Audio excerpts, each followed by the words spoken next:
Alright, bud. So here's my baby. And the way that I do Scandinavian grinds is I lean this table all the way down like this. Okay, and I'll set my angle with just a little angle chart guy. And I'll set this angle to whatever half of the inclusive bevel is. So for a 28 degree bevel, like I was telling you before, you set your table to 14 degrees and that gives you 28 degrees inclusive. And that'll give you about an 8mm grind depth. I mean that's pretty much the standard on the 5/32 steel. Is you want the grind about 8mm deep. Some guys go a little deeper. Bernie Garland goes about 9 or 10. Some guys go a little shallower, 7, sometimes even 6 on this.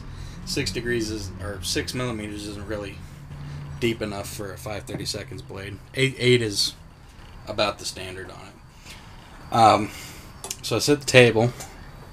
Now keep in mind too here, the way that this grinder is built, the head up here, the head up top is not parallel with the floor. It's actually leaned back a little bit. So to get the platen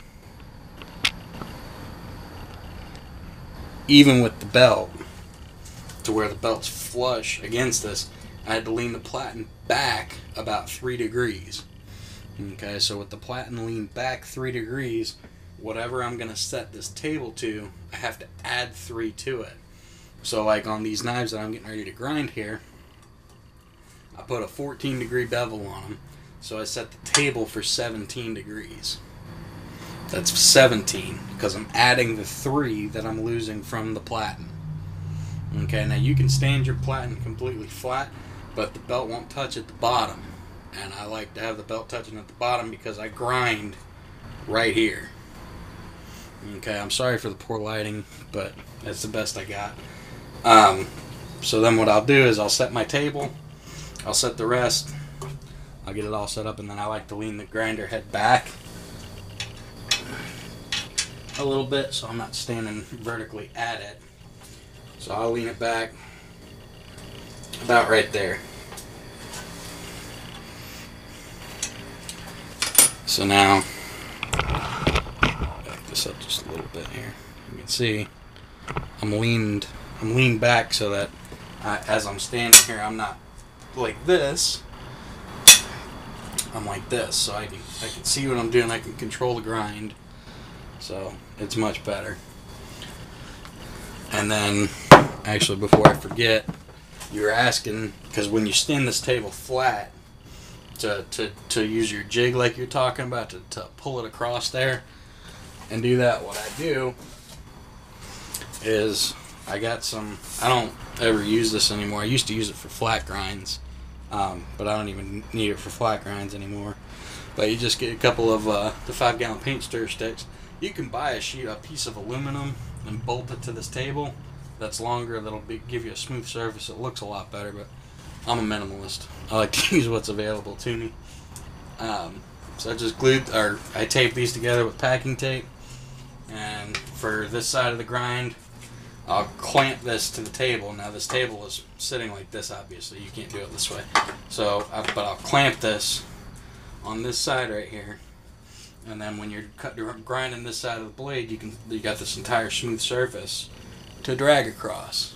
Okay? And then when it's time to flip the blade around and do the other side, unclamp it from this side, slide it down, clamp it on this side, and you're good to go on this side. So this is free, didn't cost anything.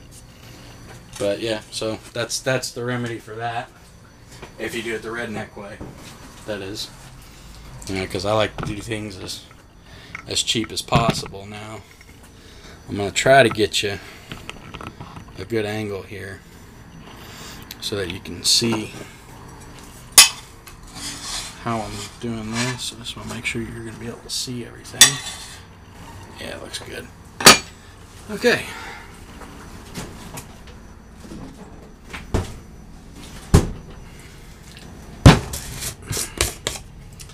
Got my little jar of cold water that I'm going to be dunking the blades in to keep it cool.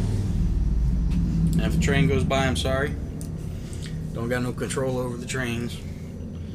I'm gonna plug my tunes in, and we're gonna get grinding.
my friend, is how I do Scandinavian grinds. Be good, buddy.